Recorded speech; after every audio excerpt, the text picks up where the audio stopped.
Mis on doubt avoidance tendency?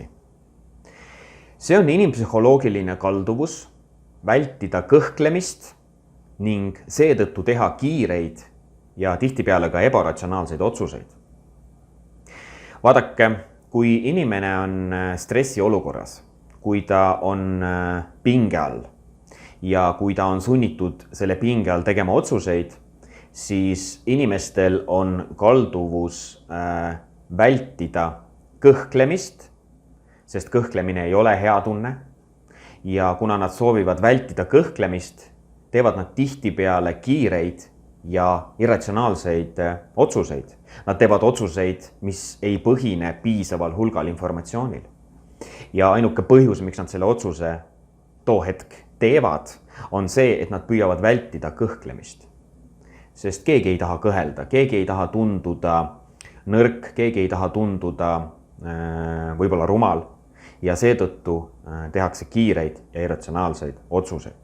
See on üks 25 inimpsühholoogilisest kalduvusest ja muide, mida kasutatakse ka meie peal erinevates turundusstrateegiates. Otsusta kiirelt, tee kiirelt otsus, sest sa võid sellest ilma jääda.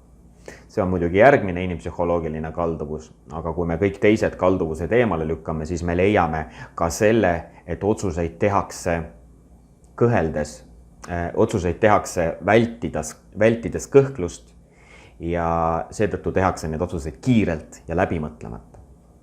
No toome näite. Oletame, et Peeter läheb autosalongi, ta tahab autot osta, ta vaatab erinevaid valikuid, temale läheneb müügimees, kes annab kiire ülevaate erinevatest autodest, mitte põhjaliku, aga kiire, ja paneb Peetri järsku pinge alla. Paneb Peetri pinge alla ja küsib siis Peetri käest, et millist autot te soovite, milline teile meeldib, millist te osta soovite, mida te tahate. Ja selleks, et vältida kõhklust, otsustab Peeter ühe kindla auto heaks. Ta ütleb selle kohta, soovin seda, sest see on kõige kiirem. Kuigi tegelikult ta seda väga täpselt ei tea. Ta otsustas lihtsalt osta selle auto selleks, et tal on autot vaja, aga ta ei tea täpselt, tal ei ole piisavalt informatsiooni, aga kuna ta on stressi olukorras, kuna ta on pinge all, siis ta langetas otsuse. Hiljem ta veel põhjendab oma otsust sellega, et ütleb, et sellel autol on kõik, mida ma vajan. Nii et sellises olukorras on üks faktoritest, mis Peetri puhul mängis rolli, on see, et ta püüdis vältida kõhklust ja tegi kiire ning võib-olla ebapiisava informatsiooniga otsuse. Ehk siis doubt avoidance tendency on üks 25 inimpsühholoogilisest kalduvusest ja küsimus sulle, kas sina pead silmas oma turunduses inimpsühholoogilisi kalduvusi? No, loomulikult turundust ei saa selle peale üles ehitada, et inimesi stressirikkasse olukorda panna ja sundida neid otsusi tegema. Kuid turunduses kasutatakse väga palju inimpsühholoogilisi kalduvusi ja peetakse neid asju silmas.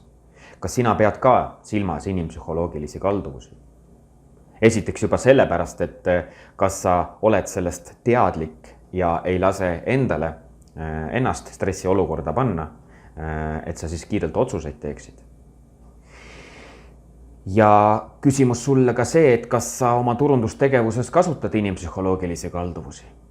Kui sa neid ei tee, siis kutsun sind personaalsele kohtumisele, online kohtumisele, kus me saame koos üle vaadata selle, kas sinu turundustegevuses on silmas peetud inimpsühholoogilisi kalduvusi. Kui ei ole, saame need sinna installeerida, saame üle vaadata, kuhu miski sobib.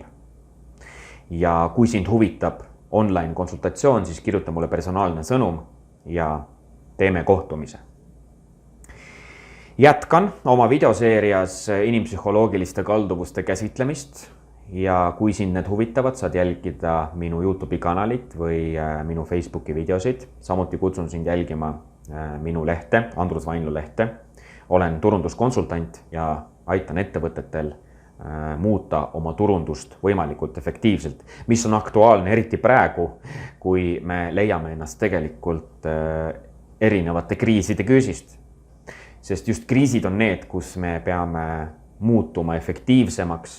Kriisid on just need, mis nii-öelda selekteerivad välja inimesed ja ettevõtted, kes ei ole efektiivsed oma tegevuses. Ja üks efektiivsuse vorm ongi see, et me kasutame ära kõiki turundusteadmisi ja kõiki neid võimalusi, mida meil parasjagu käepärast on. Nii et kui sind huvitab online konsultatsioon, kirjuta mulle personaalne sõnum ja lähme edasi. Tšau!